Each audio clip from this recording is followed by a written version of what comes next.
안녕하세요. 김영숙입니다. 오늘은 저희가 상담에 대해서 처음에 내담자가 가져왔던 호소 문제가 여러 개 있을 때 상담자가 처음에 가져왔던 호소 문제를 다루지 못한 것 같다. 그럴 때 이제 어떻게 해야 되는가 이런 부분에 대해서 좀 더 이야기를 나눠보겠습니다.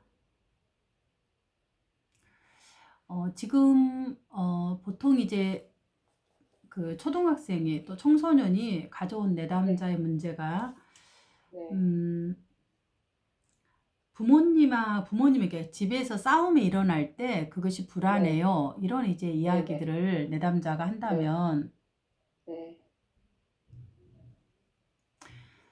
그러니까 이제 가족이 싸움, 갈등, 이런 부분으로 이제 내담자가 그 호소 문제를 가져왔어요. 근데 이 부분을 상담자가 다루지를 못한 것 같다. 근데 약간 좀 찝찝함, 약간 뭔가 미완성 된 것 같다. 이런 이제 마음이 남아 있어요.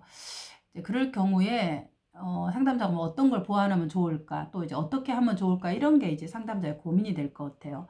그럼 우선 이제 내담자가 가져왔던 그 호소 문제가 가족 갈등 혹은 뭐 부모가 싸우면 불안해요. 아니면 뭐 부모 중에 한 분과 뭐 언니와 오빠가 싸우면 불안해요. 이런 이제 이야기들이 나오죠. 그런데 그거를 왜 싸우는지에 대한 것들을 상담자가 파악이 됐어요. 어떻게 대부분 파악이 되냐 그러면 상담자가 이제 이해한 바로는 대체적으로 내담자가 왜 자기가 그러니까 아빠하고 자기하고 혹은 엄마하고 자기하고 싸운 게 불안한 게 아니라 싸우는 걸 보는 것이 불안할까? 여기에 대해서 이제 상담자가 한번 생각해 보는 거죠. 그러면 가족 중에 특히 부부가 싸울 수도 있고, 부모가 싸울 수 있고, 언니나 오빠가 싸울 때 그 내담자는 직접 싸움의 대상은 아닌데 불안한 경우는 왜 그럴까?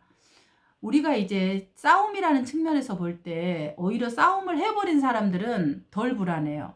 왜 그러냐면 자기 안에 있는 감정과 내가 이런 것 때문에 불편하다. 왜 내가 시간을 지켜야 되느냐. 내가 지금 나이가 몇 살인데. 그리고 내가 어렸을 때는 그렇다 하지만 지금 내가 친구를 만나고 다 다른 집은 안 그러는데 왜 내가 지켜야 되냐. 이런 이제 대부분의 그 청소년들이 부모하고 갈등의 이슈 중에 하나가 이런 부분이죠. 근데 오히려 이거를 부모님에게 얘기를 해버리는 그 당사자는 덜 불안해요. 왜? 감정이라는 건 우리가 안에서 바깥으로 이야기를 해버리면 불안하지가 않아요. 물론 불안이 조금 남아있지만은 덜 불안해요. 그리고 또 그 싸움을 하는 어떤 부모님도 막 이제 뭐 통제를 하잖아요. 우리가 이제 막 지금 이런 도시가 위험하다. 또 남자들 어떻게 믿냐 이러면서 이제 그 통제 이슈의 안전이라는 부분으로 이야기를 하기 때문에 싸운다는 것 자체는 갈등은 있지만 불안하진 않아요. 그런데 그 두 사람이 예를 들어서 이렇게 이제 아빠하고 뭐 언니하고 이렇게 싸움을 둘이서 했는데 이 싸움하는 이 두 사람을 지켜보고 있는 이 내담자가 불안해요. 이게 갈등이나 싸움이 일어나고 있는 관찰자들이 더 불안하다는 거죠. 왜냐하면 우리가 봐보세요. 때린다 그러면 아픔은 있으니까 이 아프다는 통증으로 불안이라는 요소가 날아가 버리는 거예요. 왜? 아픔 통증이 더 크기 때문에. 싸움이라는 이 속에서 불안이라는 것은 사라질 수 있어요. 일시적으로. 그런데 이걸 지켜보고 있는 사람은 뭘 보냐 그러면 뭔가요? 아빠와 언니 혹은 아빠와 오빠의 그 싸움의 소리를 다 들어요. 데시벨. 보통 우리가 지금 제가 얘기하고 있는 이 수준이 도레미파솔라시도 이 데시벨의 톤에서 뭐 레 정도, 도 정도 이야기잖아요. 좀 더 크니까 레라고 합시다. 근데 보통 우리가 하이톤, 싸움이 될 때는 이 소리보다 훨씬 높은 시, 솔, 라, 시, 도 이 정도죠. 그러니까 이 하이벨이 높아지기 때문에 이 데시벨의 소리를 한 사람이 아니라 아빠와 뭐 언니가 혹은 엄마가 하는 데시벨 둘을 이 지켜보고 있어요. 옆에서 목격자가. 그러니까 목격자는 동시에 둘의 고송을 지켜보고 있기 때문에 첫째는 우리가 소음 요즘 층간소음 이런 걸 너무나 스트레스를 받잖아요. 근데 이 층간소음도 아니라 직접 보는 거예요. 그러니까 이 우리 소음에 굉장한 우리가 스트레스를 받거든요. 데시벨을. 근데 그걸 직접 봐요. 우리가 보통 싸움할 때 5분 싸움하고 끝나지 않잖아요. 적어도 한 30분에서 몇 시간을 가요. 그럼 그거를 계속 지켜보고 있다. 그러니까 생물학적인 부분으로 이 데시벨의 수준에 봐서도 지켜보는 자는 굉장히 힘들다. 그리고 이 이제 신체적으로도 힘들고 두 번째는 이 불안이 언제 이 싸움이 끝날 것인가. 그리고 소리가 높아가면은 그 다음 단계가 폭력이 일어나요. 행동적으로. 그럼 저 행동 후에 아빠가 언니를 때릴 건가? 아니면 엄마를 때린 건가? 아니면 저 싸움은 언제 끝나는 거야? 이런 속에서 예측할 수 없는 긴장의 각성이 일어나요. 그러니까 보통 우리가 싸움, 자, 지금부터 권투 선수 하면은 권투 선수들 어때요? 그냥 이렇게 싸움을 하잖아요. 하는데 복싱. 근데 복싱도 딱 그 링 안에서만 싸워라. 그 다음에 몇 분 동안 되는데 절대 치서는 안 되는 거, 중요한 부위를 치지 말라고 하고 기본 안전장비를 하고 싸움을 하죠. 그러니까 이거는 예측할 수 있어요. 아, 내가 때리지만 어디를 때리면 안 된다. 그리고 몇 분 후에 끝난다. 그러니까 내가 몇 분만 참으면 된다. 이런 어떤 긴장의 마지막 순간이 있는데 이 싸움을 지켜보는 자의 입장에서는 이런 것들이 예측할 수 없이 언제 끝날지 모른다라는 거죠. 그런 부분들은 불안을 굉장히 가속화시키면서 계속 심장이 뛰거나 이 상황이 예측할 수 없는 일들이 일어나기 때문에 그래서 불안한 거예요. 그래서 이런 상황의 불안들을 상담자가 상담에서 다루는 게 필요하겠죠. 아, 너가 불안하구나. 그래서 너가 보통 그 싸움이 될 때는 얼마나 불안이 지속되니? 이런 이제 것들을 질문하면서 이 지금 내담자가 갖고 있는 지켜보는 상황에서 불안을 탐색하는 것이 필요하다. 왜? 내 안에 몸에 기억되고 간직하고 있는 것들을 상담 시간에 이야기를 통해서 나오게 하는 것 자체가 불안을 감소시키는 중요한 개입법 중에 하나이기 때문입니다. 그러니까 여기에서는 상담자가 개입을 피하면 안 되고 이 부분은 반드시 탐색을 해야 되는 거죠.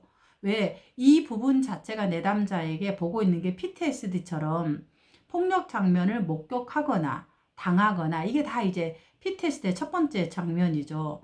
그것이 재경험될까봐 불안하고 비슷한 소리나 소리만 높아져도 내가 기억이 힘들고 이런 이제 PTSD 증상까지 있는지를 확인해 볼 필요가 있어요. 이것은 위기 평가를 하는 거죠.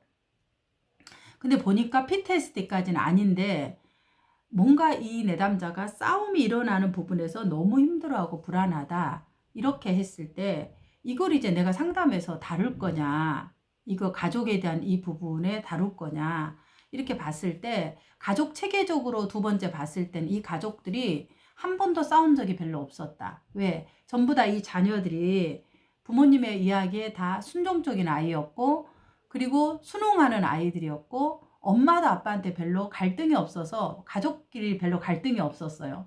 그런데 이제 이 갈등의 구조가 언제 생겼냐 그러면 언니나 오빠가 뭐 중학교에 가서 고등학교에 가면서 자기의 의견을 내는 거예요. 싫어, 안 해, 뭐 이러면서 이제 얘기를 하다 보니까 거짓말도 하게 되고 그러니까 갈등이 생겨서 이렇게 이제 막 소리가 고성이 오가는 거죠. 그러니까 이게 가족 체계적으로 생기니까 균열이 깨지는 거죠. 체계적 입장에서. 균열이 깨지니까 고성이 올라가면서 평온했던 이 가족이 이렇게 쉽게 말해 금이 가는 거예요. 그러니까 끼우뚱하면서 이제 불안이라는 것이 생기는 거죠. 그러니까 체계적 입장에서 이 불안은 잘못된 것이 아니라 가족이 부모가 너무 통제하고 순응하기 때문에 외부의 그런 이게 가족 생활 주기 측면에서는 자녀들이 청소년이 되면은 조금 더 이런 체계적인 것들을 개방해야 되고 규칙이 조금 더 느슨해야 되는 것들이 가족 생활 주기에서 변동을 해야 되잖아요. 근데 그런 부분들을 부모들은 하지 않고 무조건 말을 들어라. 부모들이 하는 말이 아빠 말 들어. 엄마 말 들어야 자다가 떡을 얻어먹지. 이런 이제 그 똥 씹은 이야기들을 많이 하잖아요. 그러니까 그런 이야기 속에서 청소년기에는 그걸 이제 거부하는 일들이 일어나죠. 자기를 찾아가는 과정이니까. 그러니까 체계적 감정에서 그 어떤 뭔가의 갈등이 일어나서 누군가가 싸움이 일어났다는 것은 긍정적인 신호라는 거죠. 만약에 이런 부분이 일어나지 않으면 다음에 좀 더 성인이 되었을 때 이런 갈등을 경험해 보지 않을 때 그 갈등에 대해서 굉장히 무력화가 되는 거죠. 근데 지금 이 시점에서는 내담자가 그런 불안이 있다라는 것은 체계적 입장에서 그렇게 이해가 된다. 그러면 이 이해된 것을 이 내담자하고 어떻게 다룰 것이냐. 아, 이 가족에서 그동안 한 번도 너가 엄마한테, 아빠한테, 언니나 너가, 아니면 오빠가 한 번도 너 의견을 얘기하기보다 그냥 따라주고 이러니까 별로 갈등이 없었겠네. 그러면 이번에 이 갈등이 처음 생겼으면 불안할 수밖에 없겠다. 그럼 너가 부모가 얘기하는, 이렇게 이제 언니하고 갈등이 있었잖아요. 그 다음 내담자는 자기의 목소리를 부모에게 내고 있는가를 상담자가 궁금하죠. 이 지점에서 상담자가 탐색이 들어가는 게 필요할 것 같아요. 그럼 어떻게? 자, 그러면 민들레야, 언니는 그렇게 고등학교 가서 자기의 목소리를 냈는데 너는 부모들한테 너가 하기 싫은 것도 있잖아. 공부하기 싫을 때도 있고 여러 가지 많이 있을 것 같아. 그럴 때 너는 어떻게 해? 이게 언니가 자기 의견을 내는 것을 싫어한다 그래요. 그러니까 보통 이 바라보고 있는 그 피해자 입장에서는 나도 언니처럼 내 목소리를 내고 싶다. 나도 나만 생각했으면 좋겠다라고 생각하는 사람이 있고, 또 하나는 왜 저렇게 문제를 만드는지 모르겠어. 지가 가만히 있으면 우리 집에 문제가 안 일어날 텐데. 난 오빠가 너무 싫어. 언니가 너무 싫어. 이렇게 말하는 두 부류가 있어요. 그럼 첫 번째 부류, 나도 언니처럼 오빠처럼 내 목소리를 동생처럼 내고 싶다는 말은 훨씬 욕구가 있기 때문에 좀 더 괜찮아요. 근데 거기에서 이제 해 나가면 되는. 그러면 너는 그런 욕구가 있는데 무엇이 너가 하기 싫다고 얘기할 수 있는 것을 어렵게 만들까에 대한 부분으로 들어가면 돼요. 근데 만약에 두 번째의 부류의 내담자, 어떤 거? 아니 가만히 있으면 싸움이 일어나잖아요. 왜 쟤는 이렇게 문제를 일으킨지 모르겠어. 아주 미워 죽겠어요. 이렇게 얘기하면 갈등 자체를 싫어하고 회피하는 내담자예요. 그러면 이 내담자에게는 이 갈등을 어떻게 바라보고 있나를 상담자가 탐색하는 지점. 그럼 민들레야, 맞아. 가족에서 싸움이 하나도 없었다면 그런 싸움들이 처음으로 일어났으면 네가 되게 무섭고 힘들 것 같아. 근데 그렇게 하고 있는 걸 보는 너는 어때? 싫어요. 그래. 그러면 너도 싫다고 하고 싶을 때가 있을 것 같아. 그러면 너는 그럴 때 어떻게? 저는 그런 얘기 한 번도 한 적이 없어요. 오, 야, 지금까지 이렇게 한 번도 한 적이 없다 그러면 너가 싫을 때는 어떻게? 저는 그냥 따라서 해요. 자, 이 지점이에요. 따라서 해요. 오, 그래. 이제 이 지점에서 따라서 해요. 그럴 때 그럼 너가 따라서 한다 그러면 한 번도 너가 하기 싫은 것을 싫어요? 안 해요? 이렇게 이제 할 수 있는 것을 안 해봤다는 걸로 들리는데, 맞아? 그러면 네. 그러면 너는 하기 싫어라고 하고는 싶어 하고 이 안에 이 욕구가 있는지를 먼저 물어봐야 돼요. 그러면은 저도 하고 싶죠. 하기 싫고 공부도 하기 싫고 뭐 또 뭐 하라는 거 뭐 하기 싫다 하고 싶죠. 그럼 하고 싶은데 왜 그걸 한 번도 하지 않았을까? 그러면 이제 그게 궁금하다 그러면 이제 여기서 이야기가 다양하게 나와요. 어떤 친구들은 내가 그러는데 언니 때문에 오빠 때문에 엄마 아빠가 맨날 골머리가 아픈데 나까지 부모에게 짐을 주고 싶지 않아요. 아니면 엄마가 맨날 힘들다고 얘기하는데 엄마가 힘든 걸 보고 싶지 않아요. 엄마가 힘들면은 맨날 집을 나가버려.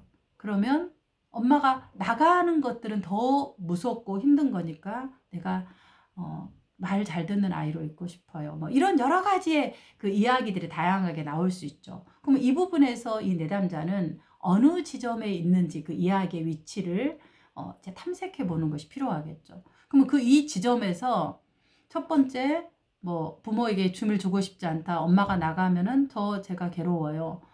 아니면은 집에서 싸움 나는 것이 싫어요. 이런 이제 여러 가지 이야기들 하면 그 지점에서 다시 내담자하고 이야기를 해 나가면 돼요.